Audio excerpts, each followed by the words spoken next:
Hey, this is Dana Makes Moves, your Long Island local realtor. I keep getting asked if the housing market bubble will burst.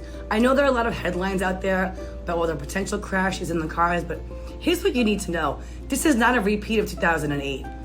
Pulseonomics recently asked industry experts if the housing market is in a bubble. Majority, or 60%, said no, it's not.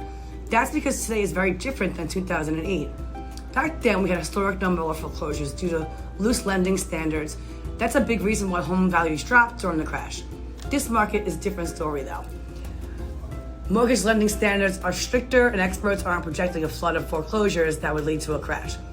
Have questions about housing or how I can help you? Let's connect and get the facts and answers you're looking for. Again, my name is Dana Makes Moves, 516-314-1999.